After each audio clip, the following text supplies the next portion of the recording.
Good evening. This is Crime Classics. I am Thomas Hyland with another true story of crime. Listen. The High Sheriff of Hampshire County, Massachusetts, and deputies carrying a coffin down the prison corridor, stopping in front of the cell of Mr. Jonathon Jewett and opening the door. Brought you something, Mr. Jewett. Brought you your coffin. Set it down right here, men. You'll find your hanging cap inside, Mr. Jewett. I'd advise you to try it on to see it's not too tight. There's been trouble on the gallows with a too tight hanging cap. Look in on you later. You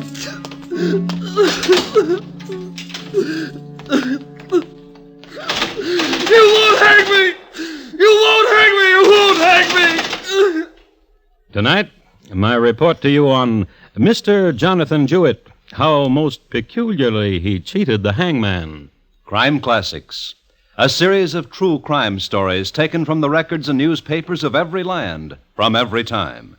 Your host each week, Mr. Thomas Hyland, connoisseur of crime, student of violence, and teller of murders. Now, once again, Mr. Thomas Hyland.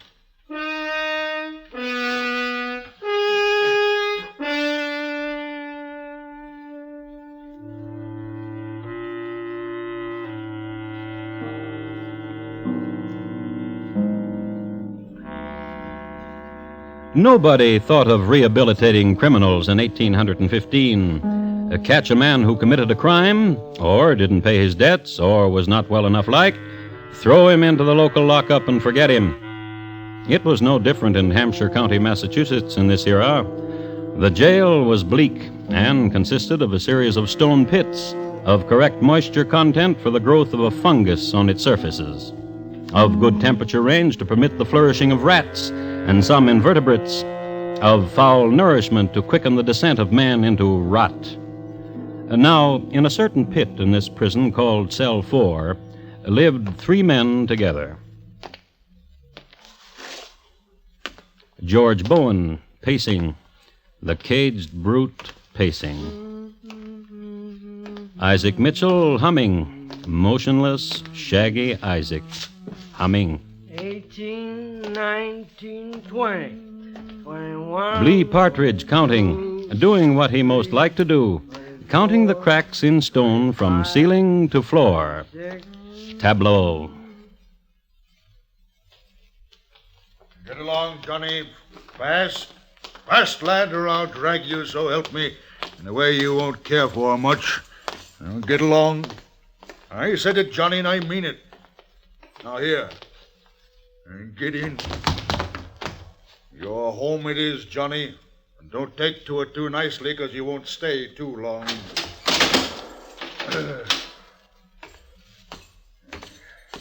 Sheriff? Yeah, Bowen? New one, Sheriff? Uh-huh. What's he done? Kill him a woman. Oh, now? Yeah. Gonna hang him? Month from today, Bowen. He'll kick at the wind. Month from today. 1, 2, 3, 4, 5. George now. I'll George now, you! I'll George now! George now, you. You start humming more, Isaac, you get the same. George? What? What do you want? Listen, George. What? Why don't we talk to the one just came in? Why don't we slip out the stone and talk? That's right, George. Talk to him. Psst, you. In there. Hey there, you. You in there. Over here. Can't see me. Come here to the wall. Bend down now. Halfway to the bottom now. I've taken the stone out so there's a hole big enough to see through. Bend close now. My name's George Bowen. What's yours? Jewett. Jonathon Jewett. Murderer, I hear. Murderer, I hear. Didn't mean to. A woman, I hear. Didn't mean to. Tell me about it. Tell me. Didn't mean to. Tell me! Well, welcome, old Johnny Jewett, lad. We're cellmates, we are, and we're sharing things now, we are, old Johnny Jewett. Tell me now how you happened here. It was a lady, I hear. Please tell me. I met her at Boswick's Tavern. She was sitting there and she had yellow hair. No more you'll tell me, Johnny. For now, she was sitting there and she had yellow hair. Save the rest for later, Johnny. Talk a little later, Johnny. Well, that's just the start of Yellow it. hair. Isaac, Blee, he killed a lady, and she had golden hair that shined and was soft as any silk you ever touched. Going to hang him. Poor boy. Poor boy. Going to hang him. And we won't get to see it.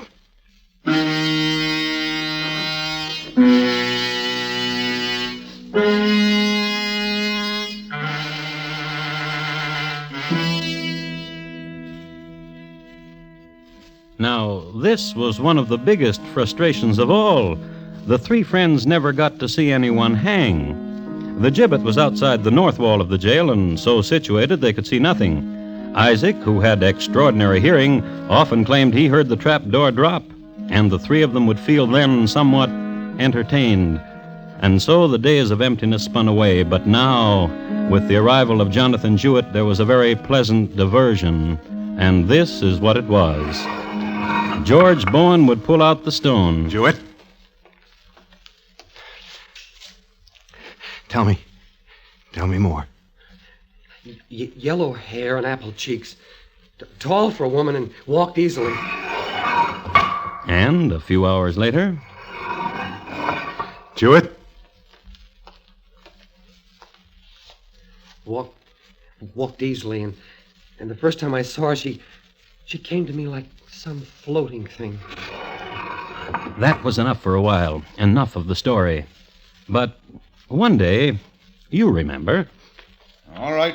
Lively. Lively, men. And right in here. Brought you something, Mr. Jewett. Brought you your coffin. Set it down right here, men. You'll find your hanging cap inside, Mr. Jewett. I'd advise you to try it on to see it's not too tight. There's been trouble on the gallows with a too tight hanging cap. Look in on you later.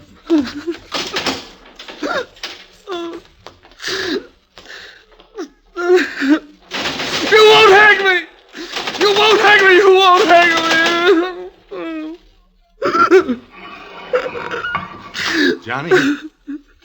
Johnny Jewett? Come here. Come here a minute, Johnny. Like some floating thing. Her name was Hannah. No. And No, listen. I don't want to hear that right now. Listen. They brought your coffin, didn't they? Hanging cap's inside, isn't it? Bowen, Uh-huh. what's it like? What? Hanging. A public hanging. You really want to know, Johnny? I want to. A show. Big show. There's some women's always there, and I've seen them. Come over and pinch your cheeks before you go up the stairs to the hangman. And the things they say. And there's people there that always cry, same people all the time. And kids running around and hawkers. And you'll be a show, Johnny. A big show. There's... What? What's the matter? Johnny What? What is it? wouldn't hang me. Why not? Wouldn't hang me, Johnny. What? What, Bowen? Bowen? Bowen, tell me! Bowen! Bowen, open up the door!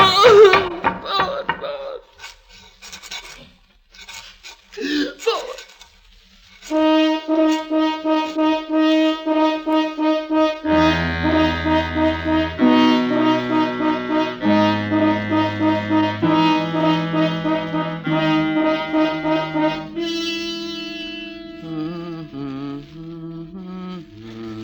We'll have fun, Isaac. Oh, I tell you, we'll have fun. Blee. Yeah, don't hit me. Not gonna hit. And I tell you, we're gonna have fun. Don't hit me. We're gonna have... See? He's been knocking like that for the last 10 hours. Think I ought to open it to him? Born! Fun. Isn't this fun? Of course it's fun.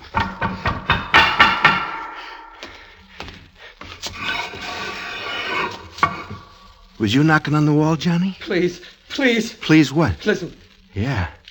I'm not gonna tell you about Hangman anymore. Unless I what? Tell me how you wouldn't hang. You want to know, Johnny? Yes.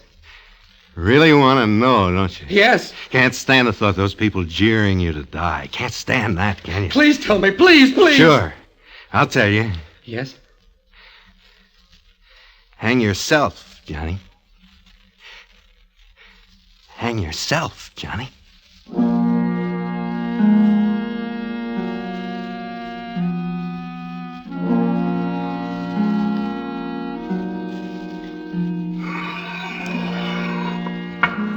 Hang yourself, Johnny. Hang yourself.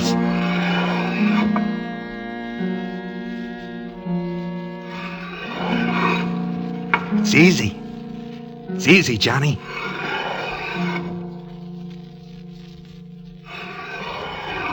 Do it. Do it. And I'd be the only one to watch. Isaac don't want to watch. Neither does Blee. Just me. Do it, Johnny.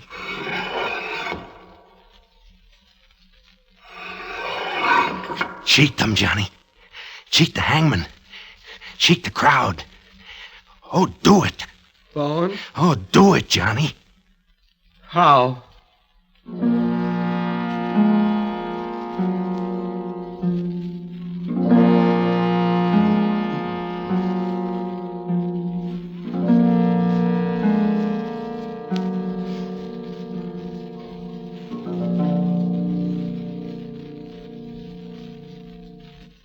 You are listening to Crime Classics and your host, Thomas Hyland.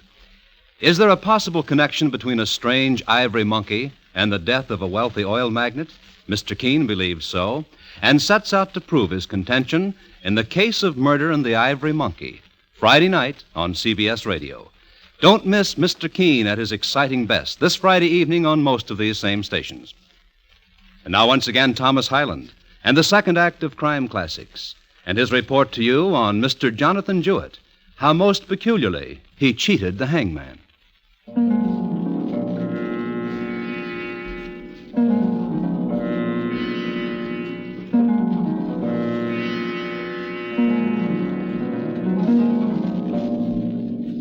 Winters, they say, are not as bleak today or as furious as they used to be in Massachusetts. Some storms in Northampton, I've heard it recalled, appeared from the north like shining pellets, swirled in, exploded. Then the snow was composed of great northern glaciers and frozen sea spray, and another thing, a vast desolation from the pits of the world. And so it was in 1815. The winter broke early, and the first snow blanketed the village, piled high the drifts against the stone of the jail, sent bitter winds down its freezing corridors. Condemned man Jonathon Jewett, not knowing any longer whether he shudders from cold or a soul numbed with terror. Cold. Said a prisoner named Blee Partridge and hugged his bluing arms about him. Isaac Mitchell sounds from the frozen recesses of his mind. George Bowen having fun, watching Jonathon Jewett through a hole in the wall.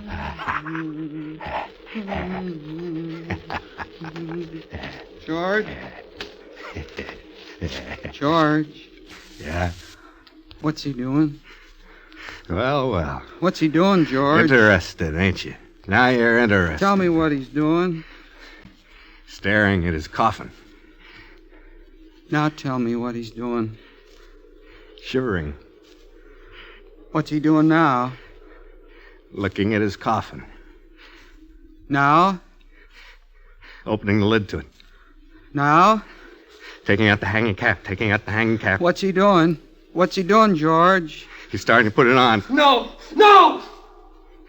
Johnny. Johnny, come here. Come here, Johnny. He didn't put the hat on, did he? Come here, Johnny. Come. Come. Hello, Johnny. Now, why do you get yourself all riled up like that? Trying to put on your hanging cap.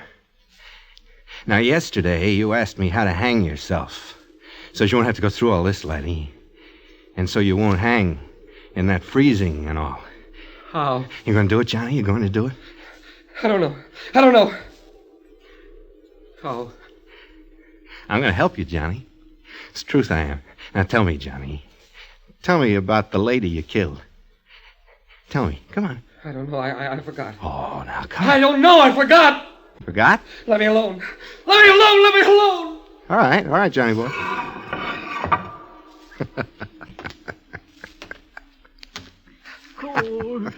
Cool. Get out of the cot, please. Don't hit me. Get out. Get! Oh, When I say get. all right, George. All right. Take this ticking now off your cot. Tear a strip. Tear another. Now, we got what makes a rope. Oh, George. Yeah, Blee. The strips. Give them to me. Sure, Blee, sure. Here. 1, 2, 3. 1, 2, 3. That's it, Blee. 1. Braid me a rope from those strips, Blee. 1. Braid me a rope from those strips. 1, 2, 3.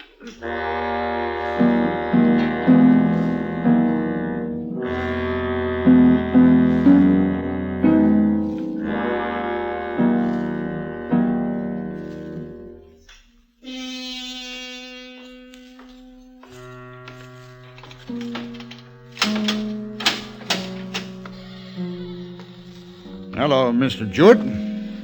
How do you feel? Came to tell you something, Mr. Jewett.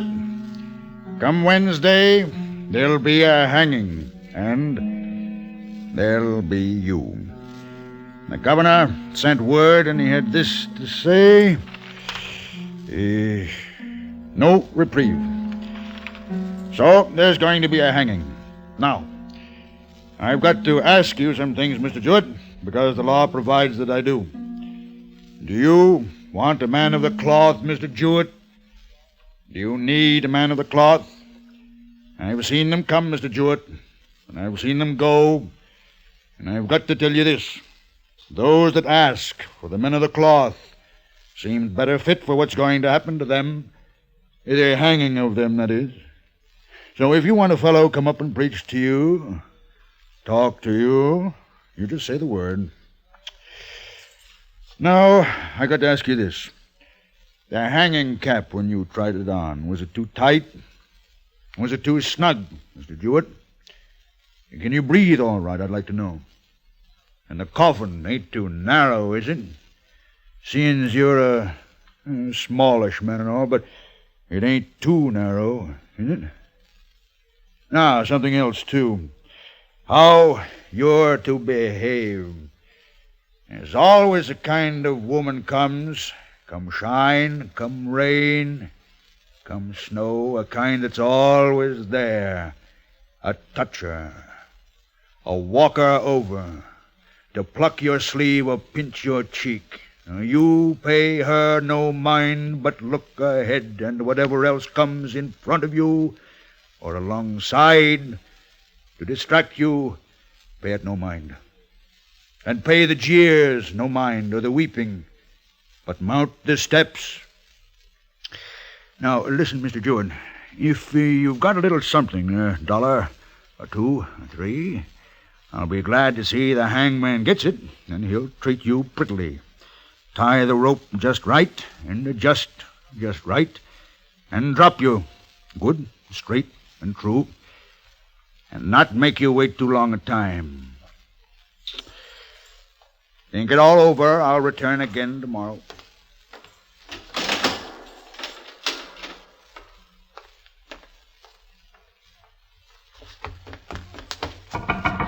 Bowen! Bowen! Bowen! What do you want, Johnny? I'll do it. I want to do it. Do what, Johnny? Hang myself. Well, I'm going to hang myself, Bowen. how? I'll stand on the coffin and stand under the window and kick away the coffin. What are you going to use for a rope? I don't know. I got a rope. Give it to me. Well, I don't know. Bowen, Well, I just don't know. let's see your rope. Rope's the easiest. Rope's the only way. You get simple and use your shirt or something. You're liable just to stand there and cough. Rope's the only way. Let's see your rope. Sure, Johnny. See it? Give it to me. You haven't finished the story, Johnny. I forgot. I can't remember, I swear.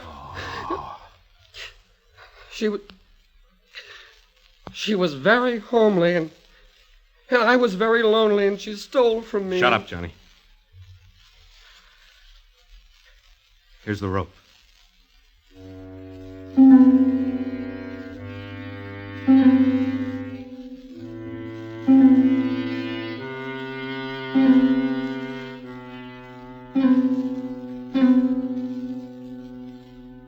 George, Yeah? what's he doing? Staring. What's he staring at, George? The rope. What's he doing now, George? Got his head bowed down, and he ain't doing nothing. Now what's he doing? Walking. Now? Walking around. Ain't put the rope down, has he? No. What's he doing now? He ain't doing nothing. Is the coffin under the window? Yeah. Has he tied the rope to the bars? Yeah. What's he doing now? What's he doing?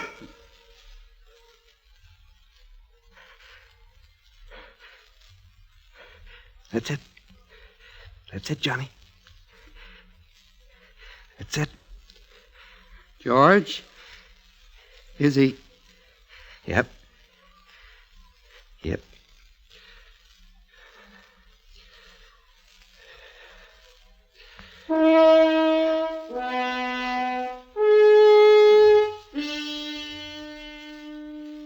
The next morning was Tuesday, and a very cold day. Since it was the day before the execution, holes had to be chopped out of the ice in order to set in the scaffold posts. Once this was done, however, the rest was easy.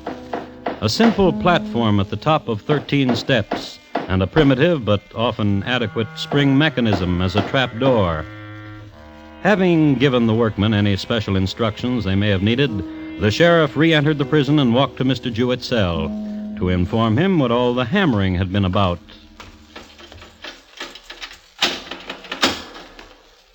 Jewett? He said, Jewett, he went on. hanged yourself. He noted. Dead. He made sure of it. Then vent his spleen. Cheat! Cheat! To have done such a thing. To have cheated the law and the hangman. And the gallows being fairly built, to have done such a thing. Cheat! How did you?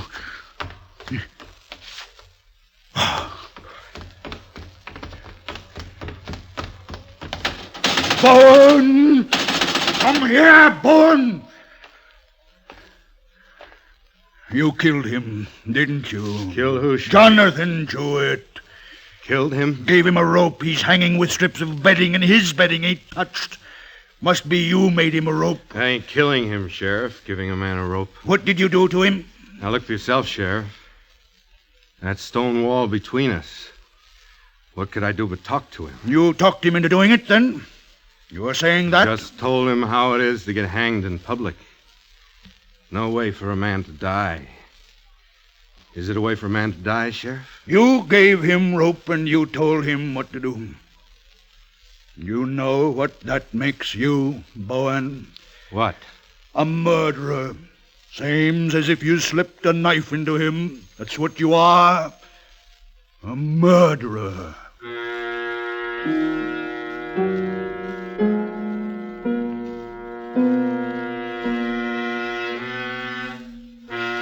George Bowen was indicted and brought to trial, A charge, homicide, murder of Jonathon Jewett, brought to trial on an interesting charge. And the prosecution had this to say. By his own confession, the prisoner admits he advised Jonathon Jewett to take his own life.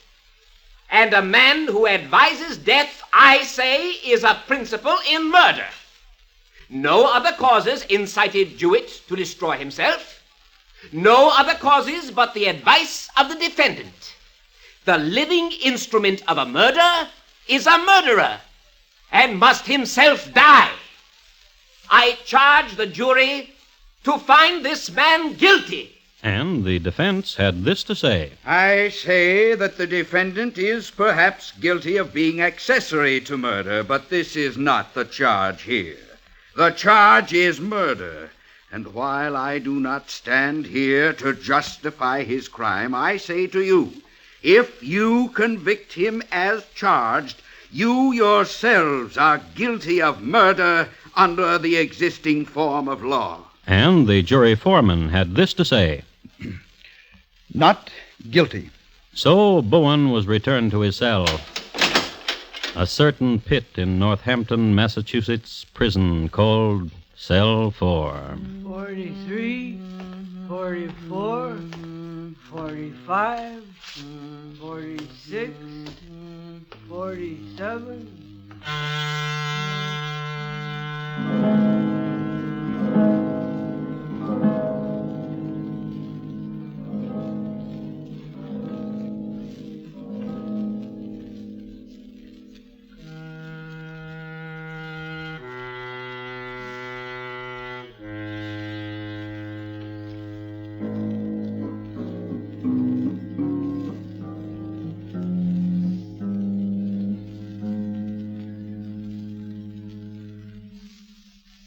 In just a moment, Thomas Hyland will tell you about next week's crime classic. Jonathon Jewett, tonight's crime classic, was adapted from the original court reports and newspaper accounts by Morton Fine and David Friedkin. The music was composed and conducted by Bernard Herrmann, and the program is produced and directed by Elliott Lewis. Thomas Hyland is portrayed on radio by Lou Merrill. In tonight's story, Lee Millar was heard as Jonathon Jewett, and Elliott Lewis as George. Featured in the cast were John Daner, Vic Perrin, Junius Matthews, and Byron Kane. Bob Lamont speaking. And here again is Thomas Hyland. Next week, Mexico City just 14 years ago. Tippy Tippy Tin was popular north of the border, and south, a man with 4 names and an alpenstock had an appointment with history. It's listed in my files as The Assassination of Leon Trotsky. Thank you. Good night. One of the most colorful practices of the Old West was that of sending for mail-order brides. This Saturday night on CBS Radio's program titled Gunsmoke, hear the fascinating details of the arrival in Old Dodge of just such a woman, with romance and double trouble resulting for the citizenry and for United States Marshal Matt Dillon. Don't miss Gunsmoke on most of these same stations this Saturday night. Gangbusters go into action Saturday nights on the CBS Radio Network.